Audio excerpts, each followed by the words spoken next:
What's up mga ka-farmers? For today's video ay akit ulit tayo ng bundok. Tatalin tayo ng nyug ulit. Ayan yung motor natin guys. Dito namin iniiwan yung motor namin, no. Sa barangay ito yan. So dito yung daan paakyat. So iwan muna natin dyan. At akit na tayo. So 20 minutes lang naman yung lakad. Papunta ron sa may aking nyugan.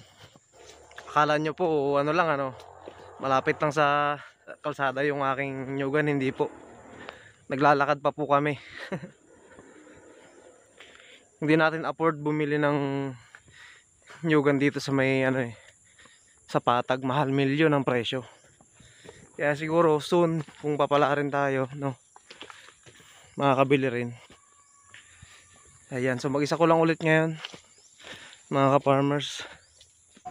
Eto pala guys yung klase ng daanan dito. Pwede ko pa sana dalhin yung motor sa may gawi doon, yung medyo malapit sa aking akyatan na bundok, pero hindi ko na dinala dahil kapangit ng kalsada guys, may sira lang yung motor. Yan, ang kagandahan po dito sa amin, although makulimlim ngayon na parang ulan, kahit na mainit, hindi siya mainit na nasisikatan ka ng araw. Pag ikaw naglalakad kasi, ayun, ang dami mga nyug, tayo mga puno sa gilid ng daan. Ayan, pwede sanang ipunta yung dito yung motor pa sa may gawi dyan, kaso kita nyo naman yung daan, medyo pangit kasi hindi pa nakakalsada.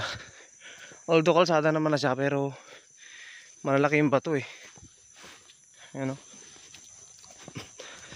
so mayroon namang proyekto guys na kakalsadahin na tong na to, dinadaanan namin na to, at sana matuloy pagdating ng panahon. Isang hirap din maglakad na malayo. Ayan. Ito lang yung mga daanan dito sa papunta sa aking nyugan. Ayan, may maliit na sapa rito. Maagos lang yung tubig Ayan, shortcut lang tayo. Doon yung talagang kalsada sa gawin na yun. Yan pa ganito, diba? Ang hirap ng daan, mabato na maputik. Yan, so meron pong malaki-laking sapa dito sa gawin na to. Siya guys,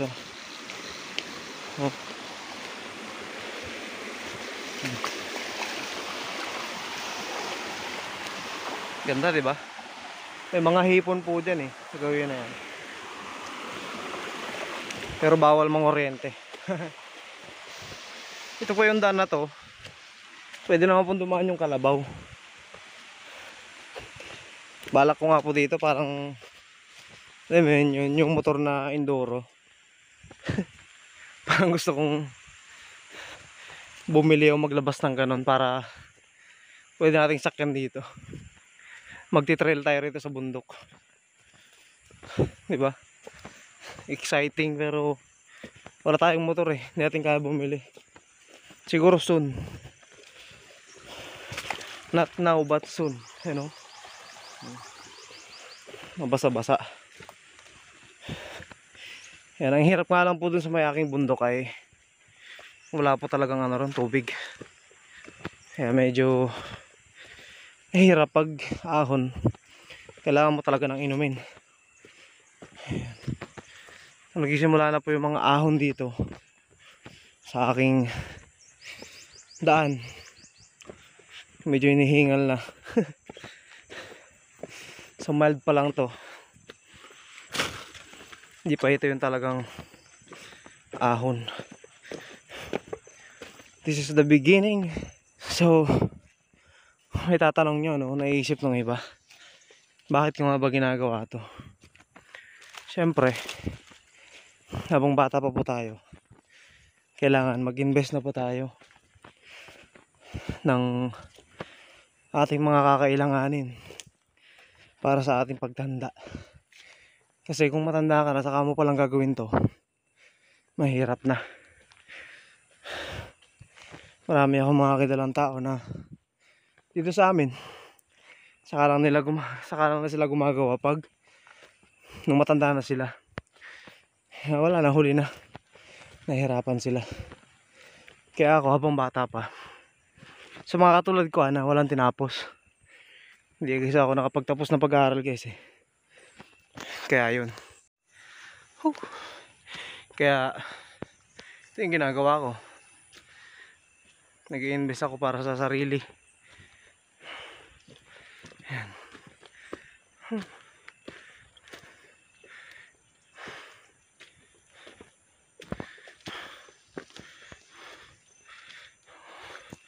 Pahinga muna tayo.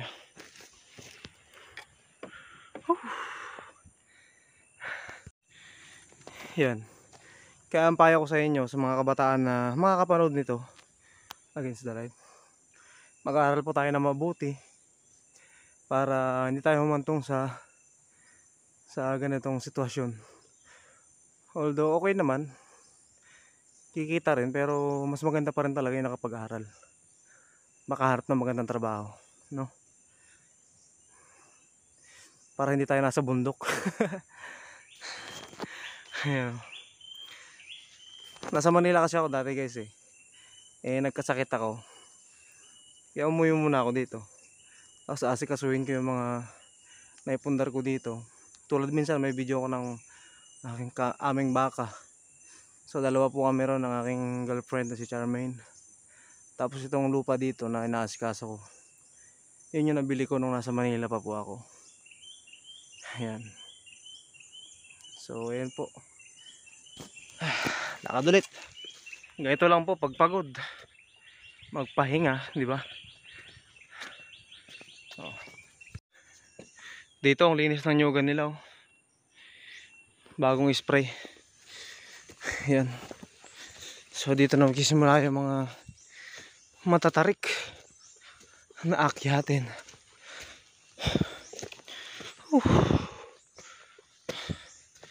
Ito lang naman yun eh.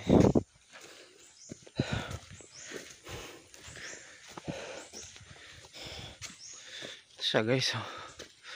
Medyo matarik lang talaga. Lagi ako nagbubuta para hindi madulas. Dahil maulan ngayon, kailangan makapit yung ating suot na sa paa. Ito guys, yung medyo matarik talaga. Ayan, oh.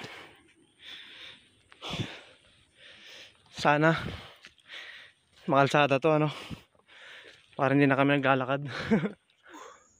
So yun na guys, dito na tayo sa ating yogan. Katapos ng ilang minuto, ito na po.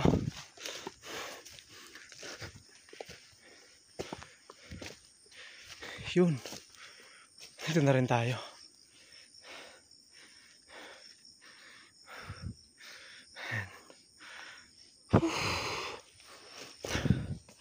Bihis lang ako guys, tapos babanat na tayo. Ngayon, no, din tayo ngayon sa gawin na yan. Let's go. Yan, ito yung tinabasan natin noong nakaraan guys. Ayan, magtanim rin tayo ng nyug. Panibago na naman yan. Yun yung kahilera nya. Pag ganun, ganyan. May isa pa doon. Diyan. So mamaya magtatanim tayo yun. Pag ganun, pataas naman tayo. Hirilahan natin doon pag ganun. Hanggang doon sa may dulo. Yung tinabasan natin guys, doon yun sa may kabila. Ayun, oh, makikita nyo na yung mga tuyo na yun. Tapos doon sa gawi. Ayan. Ay mga tuyo na naman sa anyog natin, oh.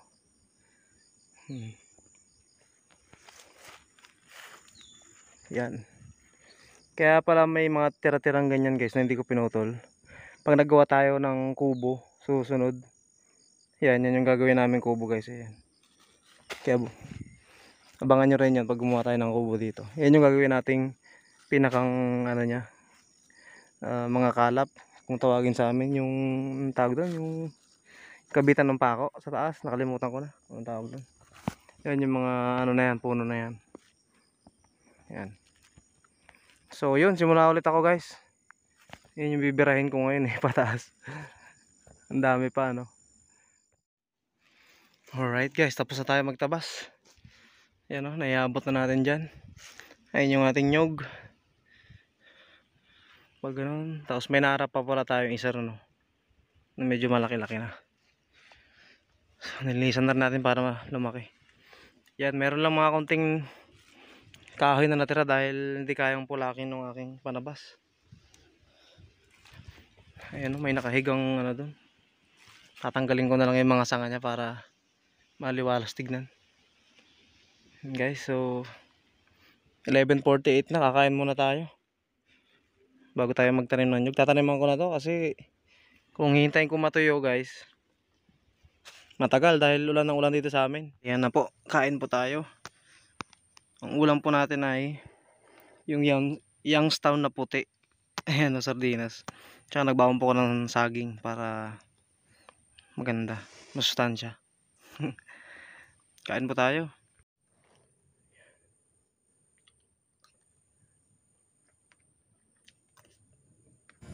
Pagkatapos ko nga kumain guys, natulog ako saglit dahil makakapagod para meron tayong lakas ulit para magtrabaho tayo.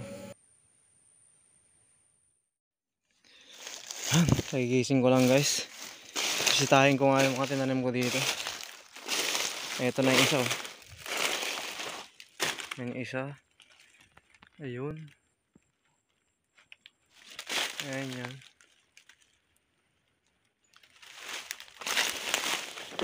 Tapos ito yung isa.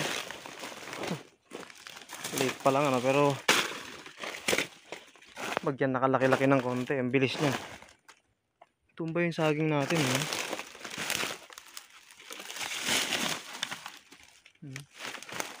Pero mabubuhay pa yan. Meron pala akong mga iniwan dito guys. Pinipili ko kasi eh. Ayan o. Yung mga malalaki yan, may tubo na yung isa. So kasi mga nyug ko na to, ayan o. Ang daming bunga, ang kapal. Ayan. So kung magtatanim tayo ng nyug, pipiliin din natin guys yung binhi syempre. Para ka rin tatanim ng palay eh. Pinipili yung binhi. Ayan o. Ayan, maganda yung mga nyug na to. Ito pala, meron pala akong kalamansi dito na nag-iisa. Tabas-tabasan natin to.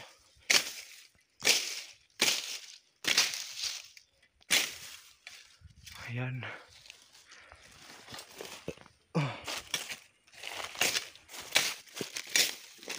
Pa yung dalawa. Oh. Kunin ko na siguro to para maitanim ko na dun. Pahinga muna tayo mga ka-farmers. Ayan o, nakakita ako ng suso na inuulam sa bundok. Ayan o. Hindi ko alam kung anong tawag na rito eh. Pero alam ko nauulam to eh. Ayan, malinis to guys. Kasi ang mga kinakailan nito, mga dahon-dahon. Ayan. Karamihan dito sa ginagawa nila sinisisig.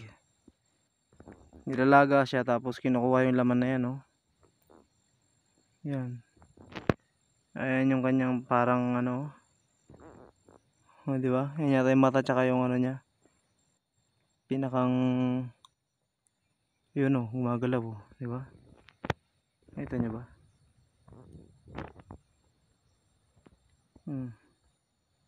Naulan to guys. Malinis to. Lagyan natin dyan.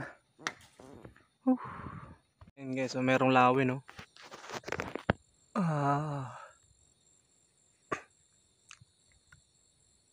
Ikot ulit dyan.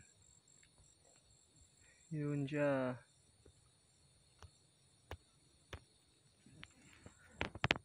Ayan guys, so kitang kita yung mga nyug na tanim mo sa bundok. Ayan o. Ayan o, yung mga yan o. Puro nyugan yan.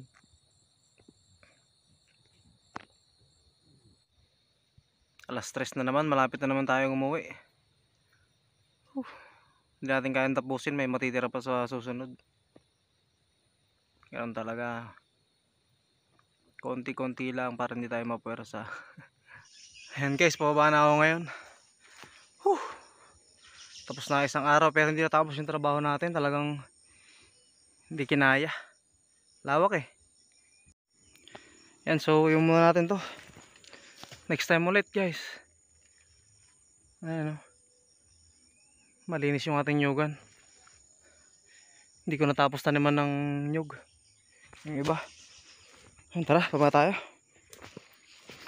Siguro 15 minutes guys pagpababa. Mas mabilis kasi. Or wala pa. So yan, dito ko na rin po tinatapos ang aking vlog. Sana po nag-enjoy kayo sa ating vlog ngayon dito sa ating nyugan.